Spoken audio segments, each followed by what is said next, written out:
Hello दोस्तों। स्वागत है एक नई कहानी के साथ। एक दिन मैं बाथरूम में अंदर नहा रही थी। अचानक मेरे जीजाजी सीधा बाथरूम में घुस गए। मैंने दरवाजा बंद नहीं किया था। फिर जीजाजी ने अंदर से दरवाजा बंद कर दिया और मुझको बाहों में कस के पकड़ लिया।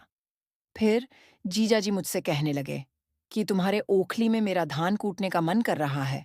मैंने बोला कूट लो।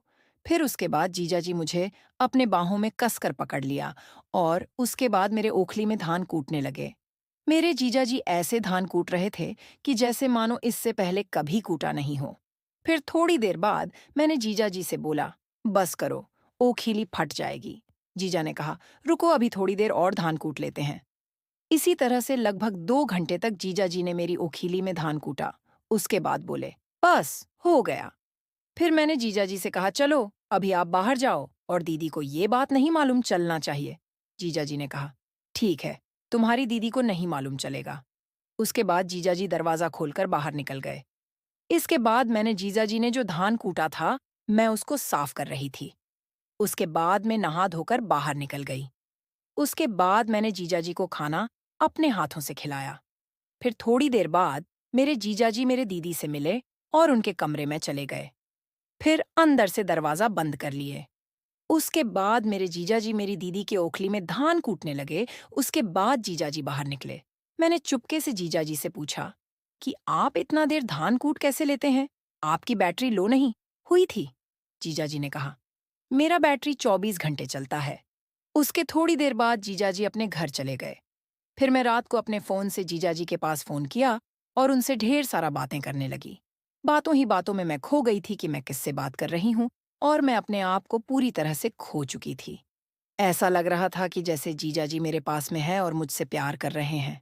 फिर बात करते करते पता नहीं कब सुबह हो गया। फिर मैं फ्रेश हुई और खाना खाई। फिर सो गई। फिर जब मेरी आंख खुली तो देखा जीजाजी कई बार फोन किए हैं। तब मैंने फोन मिलाया और बात की।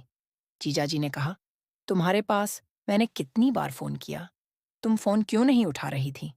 सॉरी जीजाजी, मैं सो गई थी, रात भर जागी थी। इसलिए जीजाजी ने कहा, मैं यहाँ सो नहीं पा रहा हूँ तुमसे बात किए बिना, और तुम आराम से सो रही हो। जीजाजी बहुत गुस्सा हो गए थे। फिर मैं बहुत देर के बाद उन्हें मनाया और जीजाजी मान गए।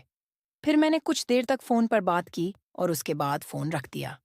फिर कुछ समय बाद मैंने जीजाजी को कॉल किया और उनसे बात करने लगी। फिर जीजाजी ने कहा, कल चलो, कहीं घूमने चलते हैं। मैंने कहा, ठीक है। फिर दूसरे दिन मैं और मेरे जीजाजी घूमने चल दिए। मैंने जीजाजी से पूछा, कहाँ जा रहे हो? जीजाजी ने कहा, चलो, अभी दिखाते हैं। फिर हम लोग एक पार्क में गए। मैंने वहां देखा कि बहुत सारे लड़के लड़कियां आपस में एक दूसरे से प्यार कर रहे थे। हम लोग भी एक पेड़ के नीचे जाकर बैठ गए और मेरे जीजाजी कहने लगे, मेरा तुम्हारे ओखली में धान कूटने का मन कर रहा है। मैंने कहा, यहाँ कैसे? फिर जीजाजी बोले, यहाँ एक रूम है। मैंने कहा, ठीक है, चलो। फिर हम लोग कमरे में गए। जीजाजी ने कहा, जल्दी करो, मुझसे अब रहा नहीं जा रहा है। मैं बोली, थोड़ी सब्र करो। उसके बाद मैंने जीजाजी को ड्रिंक पिलाई। फिर मैं बोली, अब चलो धान कूटना शुरू करो। फिर जीजाजी बोले, पहले और पिलाओ। फिर मैंने जीजाजी को फिर से ड्रिंक ली पिलाई। उसके बाद जीजाजी मेरी ओखली में धान कूटने लगे, बहुत तेजी से धान कूटने लगे। मैंने कहा, जरा धीरे धीरे कूटो, में मेरी ओखली लोड नहीं ले पाएगी। जीजाजी मेरी एक नहीं सुन रहे थे, तेजी से कोटे जा रहे थे, मेरी एक नहीं सुनी। लगभग 4 घंटे तक लगातार धान कूटते रहे। फिर उसके बाद बोले, बस हो गया। तब तक मेरी ओखली टूट चुकी थी।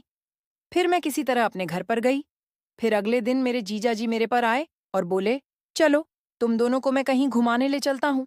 फिर मैं और मेरी दीदी तीनों लोग गाड़ी में बैठकर चल दिए। हम लोग एक होटल में रुके, वहां कुछ खाया पिया और एक कमरे में तीनों लोग दरवाजा बंद करके ऐसी चलाया और टीवी में वो वाला वीडियो लगाई। हम तीनों एक साथ चिपक कर देख रहे थे। उसके बाद अचानक हम तीनों को ऐसा लगने लगा कि हम आपस में खो गए हैं। फिर हम तीनों आपस में मौज मस्ती करने लगे। फिर जीजाजी पहले मुझे अपने बाहों में कसकर पकड़ा और बोले, मेरा वो करने का मन कर रहा है। फिर मैं बोली, कर लो, मन कर रहा है। वैसे मेरा भी बहुत मन कर रहा है। फिर जीजाजी ने बहुत देर तक वो किया। मैं बोली, बस करो, अब दीदी को भी करो। फिर जीजाजी ने दीदी को बेड पर पटक कर वो सारा कुछ कर डाला जो मेरे साथ किए थे। फिर जीजाजी कुछ देर बाद वेटर से कुछ खाने के लिए मंगाया। उसके बाद हम लोगों ने खाया। फिर मेरे जीजाजी और मेरी दीदी तीनों घर को लौट रहे थे। तभी रास्ते में एक बहुत ही खूबसूरत फूलों का बगीचा देखा। मैंने जीजाजी से कहा, चलो थोड़ी देर बगीचे में घूम लेते हैं, फिर घर चलते हैं। फिर हम लोग वहां पर गए और वहां जाकर हरी हरी घास में बैठ गई और वहां कुछ प्यार भरी बातें करने लगे। कुछ देर बाद हम लोग घर चले गए। कुछ दिन बीतने के बाद मुझे उल्टी होना शुरू हो गया और मैंने दीदी को यह बात बताएं। दीदी ने कहा, किसी और से यह बात मत बताना नहीं, तो बहुत बेइज्जती होगी। फिर दीदी जीजाजी के पास फोन किया और सारी बात बताई। फिर मेरे जीजाजी डॉक्टर के पास गए और दवा दिलवाया। फिर मैं सही हूं भी। कुछ दिन बाद मेरे पापा जी कुछ दिनों के लिए कहीं बाहर चले गए। फिर मैंने जीजाजी से कहा, जब तक पापा नहीं जाते तब तक आप हमारे घर हमारे साथ रह लो। जीजाजी इतना सुनने के बाद बहुत खुश हो गए और मन ही मन में सोचने लगे, अब तो लगता है रोज लड्डू खाने को मिलेगा। फिर जीजाजी बोले, मैं अभी आ रहा हूं। मैंने जीजा जी से कहा, आते वक्त रास्ते में मेरे लिए खूब बढ़िया वाला मिठाई और लंबा वाला केला ले आना। जीजाजी बोले, ठीक है। थोड़ी देर बाद जीजाजी आ गए। फिर मैंने मिठाई जो मनवाई थी उसको खाया और केला खाने के लिए छिलका चीर रही थी। केले को देखने के बाद मुझे वो वाला सीन याद आ गया। फिर मेरा मन करने लगा। मैंने देखा मेरे जीजाजी दीदी के कमरे में वो कर रहे थे। अब मैं क्या करती? तभी मैं रसोई में जाकर एक लंबा बैंगन लेकर अपने कमरे में आई और बैंगन से मैं वो करने लगी। तभी अचानक मेरा जीजाजी आ गए और बोली, तुम्हारा मन था तो मुझे बुला लिया होता, ये सब करने की क्या जरूरत थी? मैंने कहा, आप दीदी को कर रहे थे, मैंने सोचा आपको डिस्टर्ब क्यों करूं। फिर जीजाजी दरवाजा बंद किया और शुरू हो गई।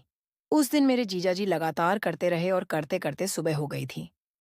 उस दिन इतना ज्यादा हो जाने के बाद कुछ दिन तक मैं उठ नहीं पाई। उसके बाद मेरे पापा आ गए और मुझसे बोले कि हमने तुम्हारे लिए एक लड़का देखा है तुम्हारी शादी करने के लिए। मैं बोली कि अभी मैं शादी नहीं करूंगी क्योंकि मुझे जीजाजी को छोड़ के जाने का मन नहीं कर रहा था, लेकिन पिताजी जबरदस्ती मेरी शादी कर दी। जब मैं अपने ससुराल गई और रात को मेरे पति मेरे पास आए और मुझे बहुत शर्म आ रही थी। फिर उनको मैंने दूध भरी गिलास पिलाई और फिर कुछ देर बातचीत करने के बाद हम दोनों पूरी रात शादी की। पहली रात में जो कुछ होता है वो सब हमने किया। फिर कुछ समय बीतने के बाद मुझे दो जुड़वा लगता हुआ। मेरे घर वाले बहुत कुछ कि मेरे पति का है, कुछ समझ में नहीं आ रहा था। फिर हमने दोनों बच्चों का जन्मदिन पूरे परिवार के साथ मनाया। दोस्तों, वीडियो अगर अच्छा लगा हो तो वीडियो को लाइक और सब्सक्राइब जरूर करें और कमेंट में जरूर बताना।